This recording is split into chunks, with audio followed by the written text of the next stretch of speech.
好，接下来我们要持续来关心是张幼霞落马到大概时间是半个月的时间。那最新进度，习近平他视讯了一线的官兵哦，特别强调是听党的话，跟党来走。那另外一边，美国的 CIA 也有所动作了。最近呢，趁着中共的军政高层洗牌的时候，他也来做见缝插针，能不能成功得逞？今天会一起来做关心。好，张幼霞可以说落马半个月的时间，中共高层掀起了不少的震荡之际，来自于外国媒体这边做了一些分析，是法国的广播公司报道，他说近期习近平有2个动作，他认为可以特别的来做关注，我们也来特别解读一下他的这2个动作。首先第一个是呢，习近平在北京通过了视讯去慰问这一些官兵，强调的是去年真的是很不平凡，为什么这么说呢？第二个事情我们来看到他在慰问这一些部队的老干部的时候呢，还有这些官兵的时候，他特别强调呢，是基层官兵坚定听党话，跟党走，忠诚履职尽责，是完全过得硬，信得过的。为什么在此刻要突然间视讯一线官兵，并且强调听党话、跟党走等等？怎么解读？张将军，他还是要走到中国共产党来引导，党指挥枪，这是中国大陆一向的政治文化。中国共产党的总书记那是最大的，他就是党里面最高的，那党在指挥枪，所以中国共产党的总书记最高领导人就是兼中央军委会的主席，这是一样的。这个中央军委会也是一套人马，2块招牌，一个是这个国家的中央军委会，一个是党的中央军委会啊，这是同样一套人马，所以。中国大陆这个枪杆族出政权之后啊，党指挥枪的这经过了100年都没有变啊。从民国10年1921年中国共产党建党开始，到现在2026年了都没有变过。那现在如果是这个张幼霞，他在党里面有这些跟习近平这个意见不同的，你是要动摇这个习主席吗？因为这个中央军委会主席习主席，那你就是要动摇党的哦。因为他是中国共产党的总书记，你是怎么办？不可能，中国共产党不可能这个以军来领政，你怎么可以拿这个枪来指挥党？不可以，党指挥枪，回到原点，你再厉害，不可能去拿这个军队去指挥党，不可能。所以我们可以知道，那习近平在公开场合他不可以这样讲，因为这个政治上面这方面的问题啊，他就讲到了反贪腐。你张幼霞是反贪腐，任何人这个官做越大，贪腐的这些案子啊，或多或少，也许是小拿小贪而已，但是问题我可以扩大，是这个样。所以来看，拿反贪腐做理由是最好的。所以啊，并不是说这个枪会反过来指挥这个党，这是中国共产党的大忌，绝对不可能枪过来指挥党的。这个张幼霞犯了这方面的大忌了。他可能想要架空习近平，那你架空习近平就是要架空中国共产党，因为习近平就代表中国共产党，他最大的嘛，他总书记嘛，所以可以看这个是个政治问题。我认为贪腐问题还是做其次，小拿小贪你要大办吗？而且有这个2代的革命感情，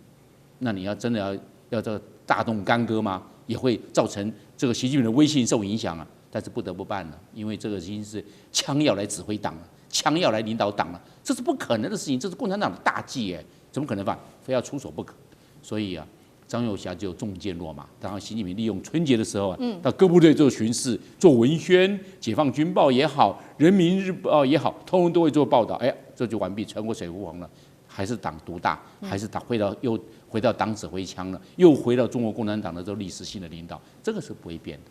好，厉将军又怎么看？这个习近平现在有没有重新稳固军心哦？我们有一个人可以这个替习近平打包票哈，这个人叫川普哈。你记不记得川普前2天讲什么话？他问他这个问题，他说他只认识中国大陆的老大叫习近平。可见我跟各位讲，美国还是有他的情报收集的系统啦。如果说是中国大陆内部有任何的这种动荡的迹象来讲的话，那以美国一定是见缝插针嘛，扩大暴动嘛，这是必然的事情。但是从川普讲这句话，代表说他所掌握到的情资，习近平已经重新掌握了整个，包括到军权，包括到政权，他都掌握得很稳固。所以他会讲说是，他认识的老大，唯一的老大就是习近平，他讲这话。第二个我们看到哈，习近平这次这边特别慰问这些所谓的京城部队的老干部，这代表释放出来一个很重要一个含义。试问一下，这些老干部以前谁提拔的？不是习近平提拔的，他们可能是在这个江泽民时代哈所提拔的这种军人哈，或者是高阶的将领，甚至有可能是在这个胡锦涛时代啊所提拔的。当这些原来这些这个老一代所提拔的这些老干部哈，现在在利用春节的时候把他们结合在一起哈，大家鼓掌欢迎，表达对习近平的这种热忱的拥戴。我觉得这后面所代表的含义是军心很稳固哈。那时候大家讲说，张又侠有没有可能这个架空习近平？甚至于有传言说这些老干部不服气，然后说是张又侠联合一些这个老一辈的势力，想要推翻习近平。现在这一切都是证明一切都是假的。习近平现在就做给你看，这些老一辈的军心我已经稳固住了。大家知不知道，我们军人来讲的话，其实很尊重老干部的。像我个人到现在为止，像我以前的这种老长官，我到现在还是很尊敬的哈。就像是帅化敏帅将军哈，他是以前我老长官，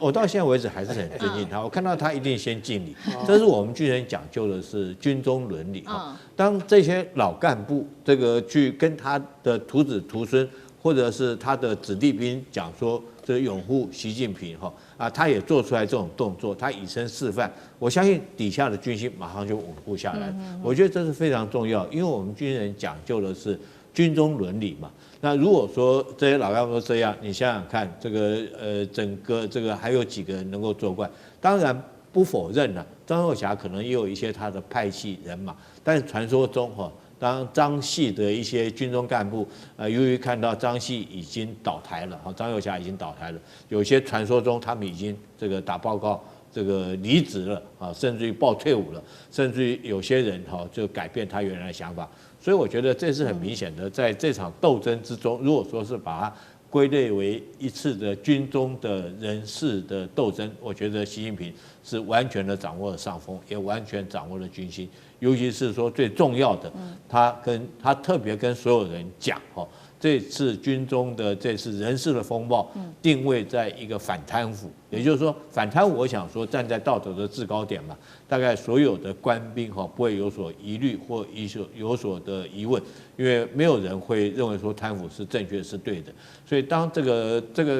个标的一定出来之后，我觉得对习近平来讲的话，更有助于他稳固在解放军之中的领导能力。好，所以我们看到这一系列的事件发生之后，就是张又侠事件发生，等于是习近平在整顿自己内部的这个解放军的高层。那美国的 CIA 看到这个状况，想说，中国正在整顿嘛，那是不是他想要在这个时候来见缝插针？因为这时候 CIA 就突然间出手了，这是来自于路透社特别做的报道，说呢 CIA 这边推出了一段是中文的中文影片，叫做《挺身而出的原因：为了拯救未来》。透过一名是虚构的中共中阶官员的视角，那么也透视了中共军队内部的现况，表达这个军方的领导自私自利那么目标就是希望能够见缝插针，中共的高层能不能找到这当中的潜在线人，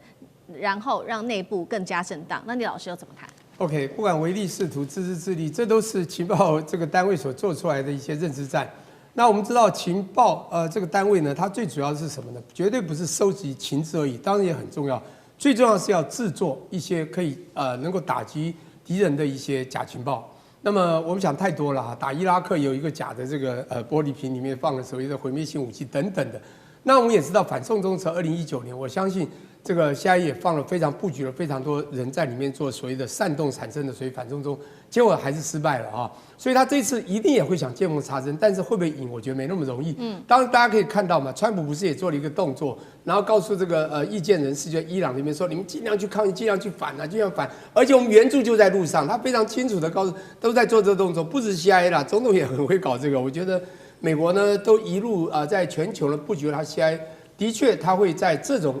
关卡时候会见缝插针，可是刚才我们这个张也讲过了。我在分析啊，从1925年之前，大概就军党政，以前都军阀时代嘛，军人不管后来到了二战的时候，不管麦克阿瑟或谁，都只要是军人最大，后来变党政军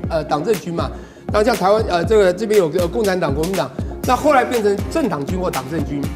我们的对岸还是党政军，所以他只要党领政就够，所以解放军应该是最后排序的，也就是。